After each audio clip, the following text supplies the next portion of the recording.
Bonjour à tous, j'espère que vous allez bien, je suis vraiment ravie de vous retrouver aujourd'hui pour une nouvelle vidéo sur la chaîne qui va être un tag et c'est le tag que j'attends en début d'année, ça fait 3 ans je crois, c'est la 3e édition, c'est le tag sur les Oscars de mon année 2022. Au niveau livresque, j'adore faire ce tag, plutôt que de vous faire un top 10 de mes lectures de 2022 et encore j'aimerais bien vous faire un top 10 de mes lectures de 2022 parce que finalement en fait dans les Oscars on retrouve pas forcément tous les coups de cœur que j'ai pu avoir en 2022 donc je vous ferai peut-être une vidéo spéciale coup de cœur. Bref, je délibère avec moi-même et puis on verra bien d'ici la fin du mois de janvier. Donc du coup, pour clôturer l'année 2022 niveau lecture, et ben on commence avec le tag des Oscars 2022. Donc avant de remplir les catégories, normalement j'essaye de mettre un livre différent pour chaque catégorie. Là j'avoue que cette année pour certaines catégories c'était pas évident, donc du coup il y a le même livre qui peut se retrouver plusieurs fois dans les catégories, mais bon. J'ai essayé de faire au mieux, mais j'ai pas réussi complètement. Voilà. Première catégorie, c'est le meilleur personnage masculin et j'ai décidé de mettre le personnage d'Emmett de Babel Corp. Donc là, j'ai le tome 1 Genesis 11 aux éditions Milan et c'est de Scott Reingen. Normalement, si je ne dis pas de bêtises, demain je devrais récupérer le tome 2. J'ai trop hâte parce que j'ai trop hâte de le lire, surtout que j'avais commencé mon année 2022 en lisant le tome 1 et qui a été un énorme coup de cœur. Et donc je me dis pourquoi pas commencer l'année 2023 avec le tome 2 qui potentiellement pourrait être un énorme coup de cœur. Je vous fais un rapide résumé, on va suivre des jeunes gens, je crois qu'ils sont 20, je crois, 10 filles, 10 garçons. Il me semble, qui sont engagés par la société Babel Corp et qui vont aller dans l'espace pour coloniser une planète qui est viable déjà et surtout il me semble qu'il y a un minerai où il y a une matière qui est très intéressante, c'est juste que la population, enfin les extraterrestres qui habitent sur cette planète ne supportent pas les humains sauf les enfants. Donc ce sont des adolescents qui sont recrutés pour pouvoir exploiter en fait le potentiel de cette planète et on va suivre en fait dans ce tome 1 le voyage du départ de la Terre jusqu'à l'arrivée sur cette planète et ils sont comment dire, il y a un classement qui est fait et il n'y a que les 16 meilleurs qui sont choisis, donc il y en a 4 qui devront retourner sur la Terre. Donc voilà, il y a un truc qui se passe au niveau, tout le monde veut gagner parce qu'ils sont tous dans des situations bien particulières sur Terre qui fait que voilà, ils ont vraiment besoin d'avoir cet argent-là, d'avoir cette renommée-là. Donc on va suivre le classement, les épreuves, les amitiés qui vont quand même se lier, mais la compétition. Énorme coup de cœur et on suit plus particulièrement le personnage d'Emmett qui est du coup un adolescent un peu comme les autres et voilà on va suivre son parcours, ses défaites, ses succès et j'avais vraiment adoré. Il est sympa Emmett parce que on apprend à le voir grandir, on apprend à voir ses questionnements. C'est pas un personnage qui est parfait, c'est un personnage qui est réel et enfin si je peux dire, hein, vous comprenez en gros le délire, mais pour moi il est réel et c'est ça qui le rend top en fait. Donc dans cette catégorie, sans hésiter, Emmett. Deuxième catégorie, meilleur personnage féminin et là j'ai pas tortillé en fait, c'était sûr que j'allais mettre ce personnage là. Je me suis dit, allez, regarde quand même tes autres lectures si tu ne mets pas quelqu'un d'autre. C'était obligé de mettre ce personnage et donc je mets Vin de la saga Fils des Brumes. Donc ici j'ai le tome 2, Le Puits de l'Ascension de Brandon Sanderson aux éditions Orbit. Je vous remonte cette bricasse. Là quand je le vois, je me dis, je suis archi fière d'avoir réussi à lire cette pavasse cette année. Ça me fait trop plaisir. Donc, Fils des Brumes, j'adore, c'est une saga incroyable. Brandon Sanderson, il est incroyable. Les univers de fantasy qu'il construit sont mémorables. Donc, Vin, c'est une fille des brumes. Donc, elle a la possibilité dans ce monde-là de brûler, donc d'utiliser tous les métaux. Et chaque métal peut lui donner une capacité en fait. Et les Fils des Brumes, ce qui est incroyable, c'est qu'eux, ils ont la capacité de brûler tous les métaux, alors que les autres, alors je sais plus comment on les appelle, ils ne peuvent brûler qu'un seul métal. Voilà, à peu près, et je vous fais pas un topo, de toute façon, tous les livres dont je vous parle, j'ai fait des updates lecture dans l'année, mais en tout cas, archi génialissime. Brandon Sanderson pour de la fantasy, même pour de la science-fiction d'ailleurs. Valeur archi sûre, c'est trop bien écrit, les personnages sont top, le suspense est à son comble dans ce tome 2 et j'ai hâte de finir la trilogie pour voir où est-ce qu'on va se diriger, parce que la fin du tome 2 c'était vraiment incroyable. Du coup, Vin, sans hésiter. Troisième catégorie, et là j'ai été obligée d'en mettre deux. Meilleure couverture, donc je pense que vous me voyez venir à 15 000 km, puisque ce livre-là, je vous en parle toujours pour les meilleures couvertures. Je crois que l'année dernière, c'était déjà lui qui avait gagné le tome 1. Du coup, je vais le mettre pour le tome 2 et l'année prochaine, je le mettrai très certainement pour le tome 3. Mais du coup, j'ai décidé voilà, d'en mettre deux pour que ça fasse pas tout le temps le même. Je mets bien évidemment le tome 2 de Magic Charlie d'Audrey Alouette. Donc c'est Bienvenue à Saint-Fouettard et c'est aux éditions Gallimard Jeunesse. Mais regardez-moi ce travail éditorial de folie, comment ne pas le choisir? Il est extraordinaire niveau couverture. Je vous fais pas un topo niveau histoire parce que je vous en reparle après en fait, donc voilà, niveau topo d'histoire ce sera pour une autre catégorie, mais c'est indéniable que c'est magnifique. Franchement, il a toute sa place largement. Mais pour éviter de tout le temps vous parler des mêmes livres, j'ai décidé d'en mettre un autre qui est un chouchou pour moi depuis cette année 2022. Ça a été une énorme claque, ça a été une découverte de folie et les couvertures sont vraiment magnifiques. Il s'agit de Anne d'Avonlea, donc là c'est le tome 2 de Marie-Maude Montgomery aux éditions Monsieur Toussaint l'Aventure. Franchement, alors c'est pas du tout le même genre que Magic Charlie, mais ils sont tous incroyablement beaux. Et là, j'ai lu 3 tomes en 2022. Pour moi, c'est la plus belle couverture, le tome 2. Parmi ceux qui ne sont pas encore lus, pour moi, il y a des couvertures que je trouve encore plus magnifiques. Mais pour cette année, c'est celui-là qui est le plus beau. Anne, amour inconditionnel, coup de cœur absolu. En gros, on suit l'histoire de vie de Anne qui arrive à Green Gables dans la famille de Maria et Matthew Cuthbert qui sont des frères et sœurs qui travaillent dans une ferme. Ils commencent à se faire un peu vieux, ils veulent adopter un jeune garçon pour avoir de la main d'œuvre à la ferme et en prime faire une bonne action. Il se trouve qu'il y a un quiproquo qui fait que c'est Anne qui arrive, donc qui a 11 ans, et ils vont se prendre d'amour pour Anne parce que qui ne peut pas tomber en amour pour Anne? C'est un personnage extraordinaire. Je pourrais vous la mettre dans meilleur personnage féminin, sauf que dans le tome 3, elle m'a un petit peu agacée sur un petit point. Donc du coup, je ne vous la mets pas.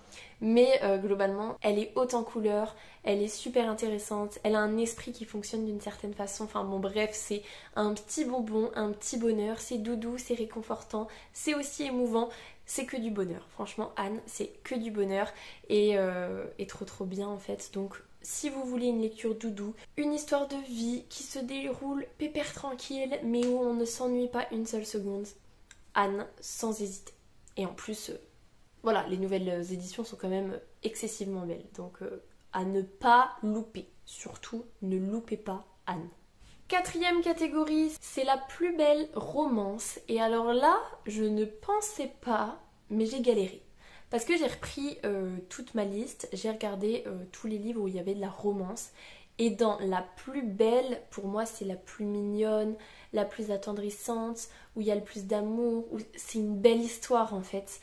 Et ben en fait, j'en ai pas lu tant que ça parce que j'ai pas lu tant de romances que ça, enfin j'ai pas lu de romances pure et dure, c'est toujours dans un autre genre. Et surtout elles étaient pas toutes très belles en fait, finalement ça allait mais c'était juste voilà, sans plus. Donc j'ai décidé un petit peu par défaut, parce que c'est pas, pour moi c'est pas la plus belle, mais on va dire que c'est celle qui a la plus belle évolution. C'est la romance entre Nesta et Cassian dans Un palais de flammes d'argent de Sarah J. Maas aux éditions La Martinière Fiction. C'est le tome 4 de la saga Un palais d'épines et de roses, saga chouchou pour moi depuis le début. Et celui-là c'était mal parti, mais franchement topissime, je vous le conseille chaudement et belle évolution. De toute façon ce tome là c'est l'évolution de Nesta qui est incroyable. Elle passe de personnage détesté pour moi à personnage que j'aime beaucoup. Donc très belle évolution pour le personnage de Nesta et donc très belle évolution au niveau de la romance entre elle et Castian. Donc je le mets dedans. Mais en vrai, c'est presque par défaut parce qu'elle n'est pas non plus magnifique. C'est juste la plus belle parmi toutes celles que j'ai lues. Donc voilà. Niveau résumé, pour ceux qui ne connaîtraient pas, fantasy, réécriture de La Belle et la Bête. Et on poursuit là avec les personnages qui gravitent autour de Fer, qui représente la Belle dans La Belle et la Bête en fait. Voilà. En gros, c'est à peu près ça. Cinquième catégorie, c'est le livre le plus effrayant. Donc là, je me suis dit, laisse tomber, c'est mort. Je n'ai pas lu de livres effrayants, de livres qui faisaient peur, qui m'ont empêché de dormir. Donc je me suis dit, bah c'est tout, je ne mettrai rien. Et j'ai pris le terme effrayant dans le sens qui peuvent faire stresser ou qui peuvent faire réfléchir et créer des petites angoisses, on va dire. Et donc il y a quand même eu un livre qui m'a créé des petites angoisses. Alors je sais pas si on peut dire qu'il m'a créé des petites angoisses parce que c'est des angoisses que je pense j'ai de base, c'est juste que j'y pense pas spécialement et de temps en temps en fait quand j'y pense ça me stresse mais globalement j'y pense pas H24 en fait et j'y pense très rarement. Mais du coup le livre le plus effrayant pour moi, donc effrayant pris sous cette définition là on va dire, c'est Désenchantée de Marie Vareille, qui a été un énorme coup de cœur pour moi. Je n'y attendais pas du tout. C'était vraiment trop génial. Alors je me souviens plus du tout des prénoms des personnages. On a une jeune fille qui a disparu en fait. Elle devait avoir à peu près 16 ou 17 ans il y a 20 ans. Et en fait il se trouve que la sœur de sa meilleure amie, donc la fille qui a disparu a une meilleure amie à l'époque. Et cette meilleure amie là a une sœur qui est devenue journaliste et donc comme ça fait 20 ans son magazine lui demande d'aller retourner dans sa ville natale du coup pour faire un petit édito en fait sur la disparition de cette fille là puisqu'on ne sait pas du tout si elle est morte, on n'a jamais retrouvé de corps, on ne sait pas du tout en fait, on sait juste qu'elle a disparu du jour au lendemain. Et ça la touche particulièrement parce que en fait il y a eu un clash entre les deux meilleures amies qui à cette époque-là n'étaient plus du tout meilleures amies. On a suspecté certaines filles d'être en lien, il y a eu des histoires, enfin c'est un peu glauque, on ne sait pas trop ce qui s'est passé, ça n'a jamais été élucidé et elle a des suppositions et du coup elle veut pas du tout faire ce travail-là, elle va le faire quand même bien évidemment. Et c'était trop bien, j'ai adoré ma lecture. Je pensais pas du tout que ça allait se diriger dans cette direction et les sujets qui sont abordés sont très difficiles et donc là on en revient à la catégorie le plus effrayant qui m'a créé des petites angoisses. Il y a les grosses péripéties qui se passent avant la disparition de cette fille. Et ça peut créer des angoisses. Voilà, moi ça m'a créé des petits stress, on va dire, par rapport à ma situation personnelle, on pourrait dire, dans l'avenir, enfin même actuellement en fait, on va pas se mentir.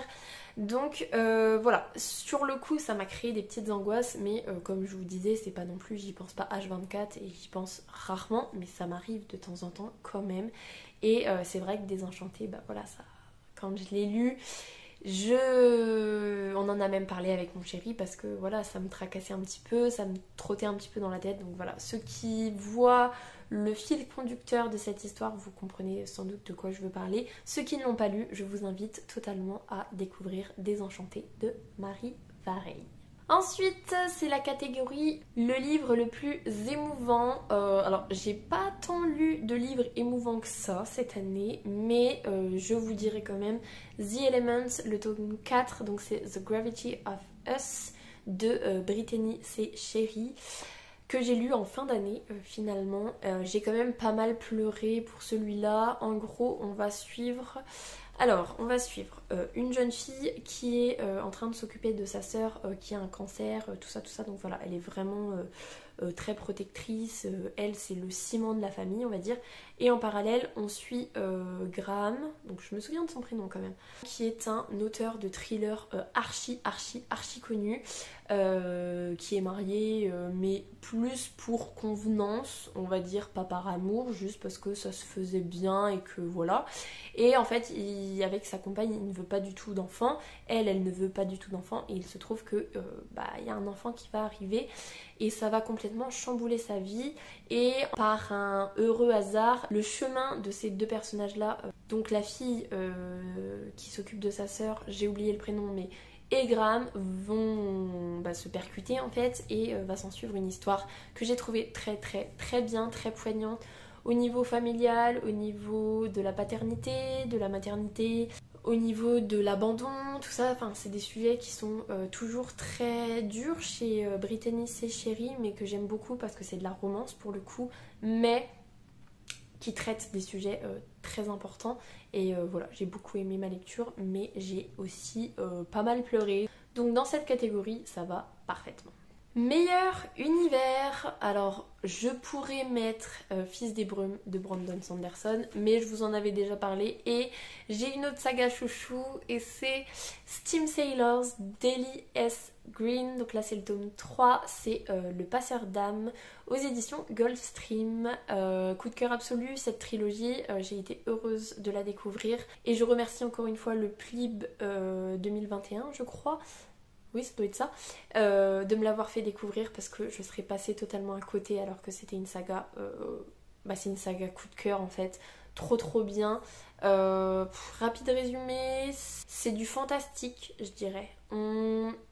On est sur la limite entre fantasy et fantastique, mais ça tire quand même plus sur le fantastique. On suit Prudence qui va être enlevée par des pirates de l'air sur l'héliotrope, et voilà, en fait il y a une quête qui va se jouer et elle va apprendre à connaître ces pirates, à s'intégrer dans ce bateau, et voilà, les personnages sont incroyables, l'univers est incroyable, tout est incroyable.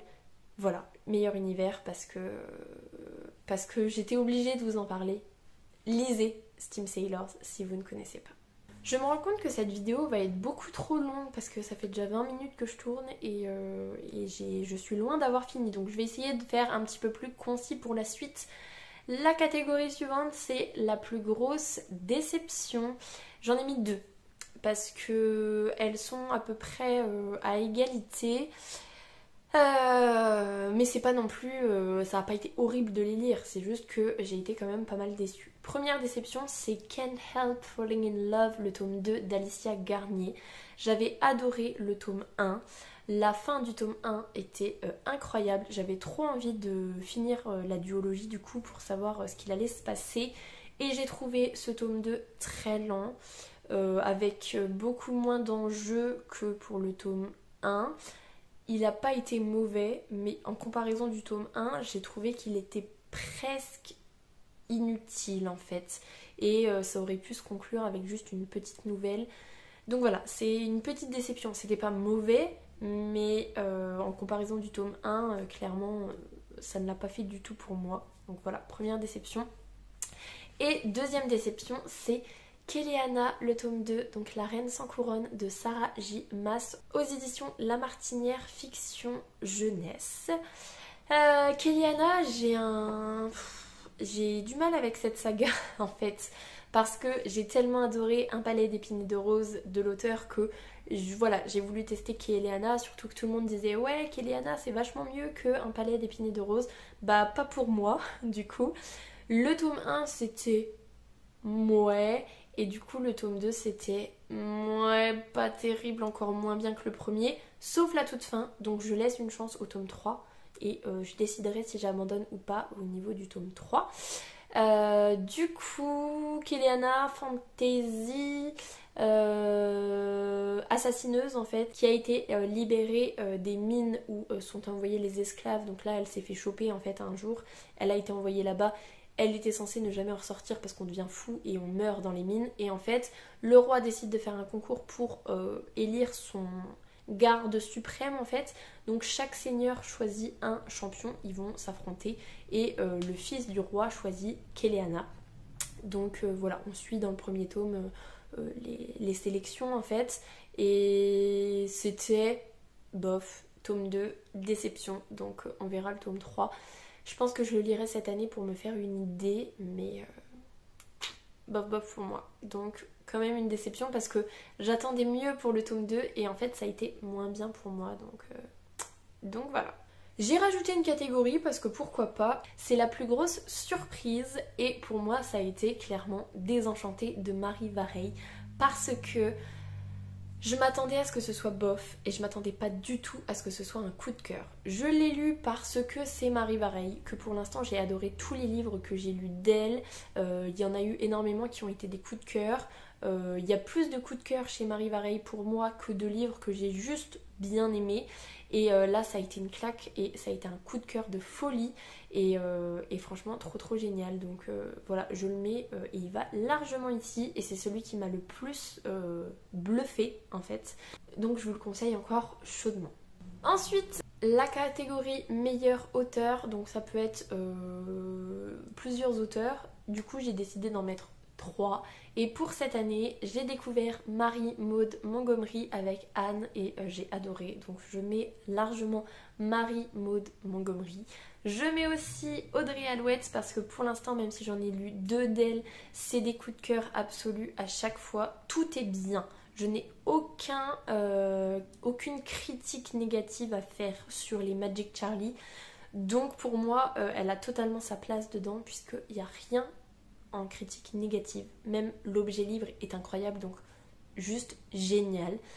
Et je suis obligée de mettre Brandon Sanderson parce que même si je n'ai lu que 2 livres de lui cette année, parce que j'ai lu aussi Skyward, le tome 2, les univers sont fous, les personnages sont incroyables et les intrigues sont époustouflantes. Donc oui, bien sûr, on remet encore une fois Brandon Sanderson avec joie et c'est amplement mérité.